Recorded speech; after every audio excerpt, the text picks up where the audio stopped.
Assalamualaikum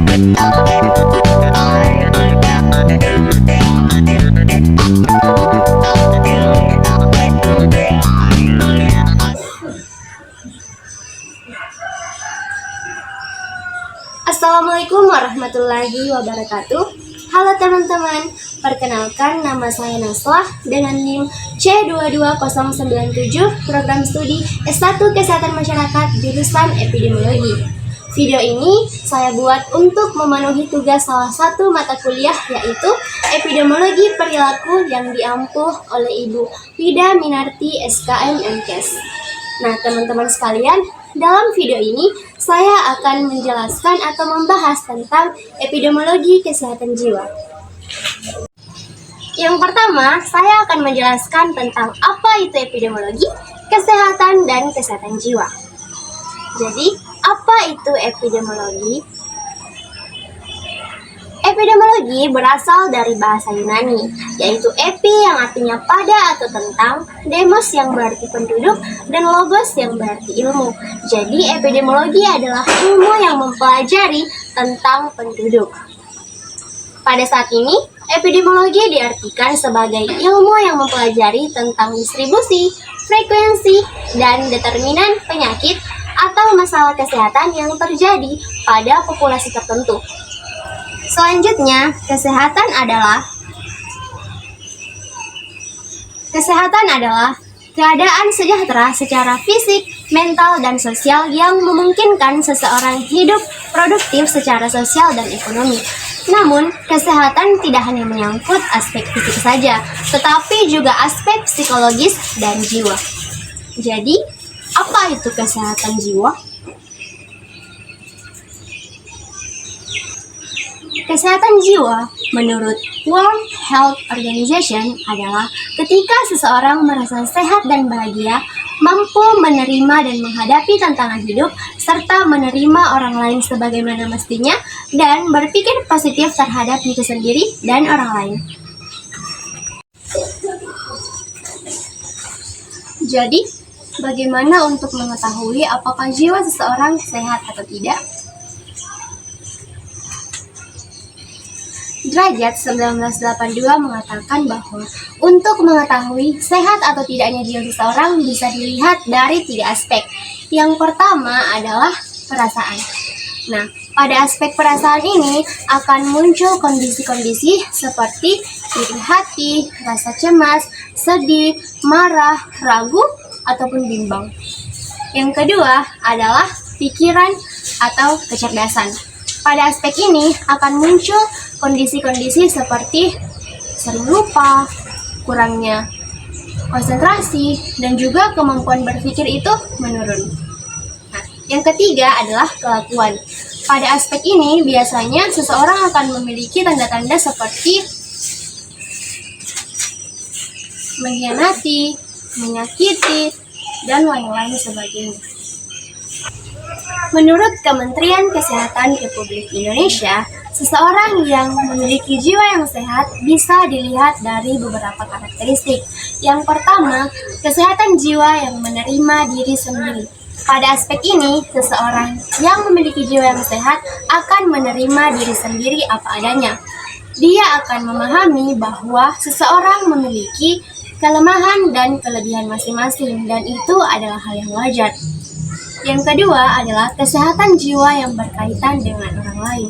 Pada aspek ini, seseorang akan hidup bersama dengan orang lain, dan itu adalah sesuatu yang tidak bisa dihindari.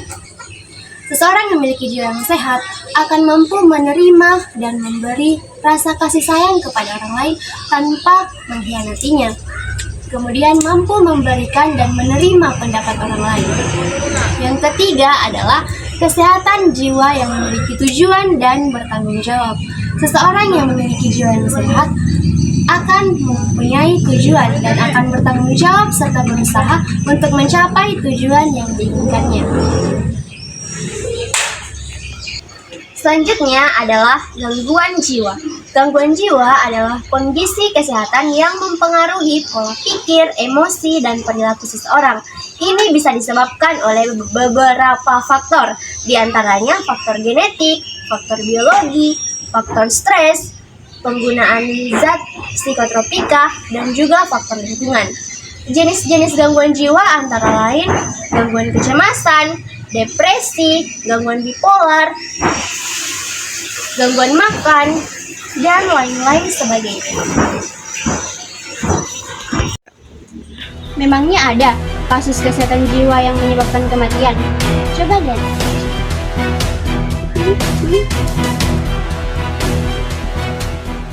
Tren bunuh diri terjadi sepanjang tahun 2023. Indonesia dikejutkan dengan banyaknya kasus bunuh diri yang dilakukan oleh mahasiswa.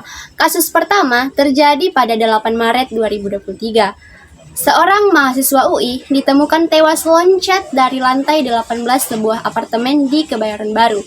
Kasus kedua terjadi pada tanggal 11 Agustus 2023. Seorang mahasiswa Undip ditemukan tewas gantung diri di lapangan tembak Temblang, Semarang. Tidak hanya itu, teman-teman. Nah, ada kasus ketiga. Pada tanggal 2 Oktober 2023, seorang mahasiswi UMY ditemukan tewas setelah jatuh dari lantai 4 UMY. Nah, pada bulan yang sama, di tanggal 10 Oktober 2023, seorang mahasiswa UNES loncat dari lantai 4 Mall Paragon, Semarang. Menurut WHO, pada tanggal 28 Agustus 2023, tercatat lebih dari 700.000 orang meninggal karena kasus bunuh diri. Ini menjadikan kasus bunuh diri sebagai urutan keempat tertinggi penyebab kematian. American Psychiatric Association mendefinisikan bunuh diri sebagai tindakan yang dilakukan oleh seseorang untuk mengakhiri hidupnya sendiri.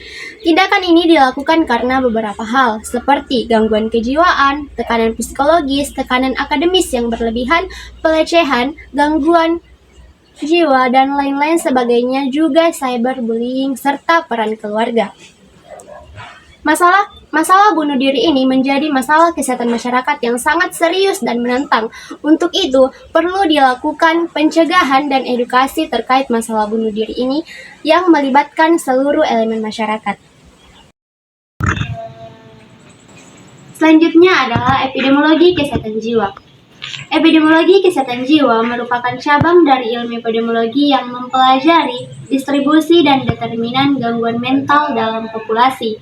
Tujuannya adalah untuk memahami pola prevalensi, insiden, faktor risiko, serta dampak gangguan jiwa di berbagai kelompok masyarakat.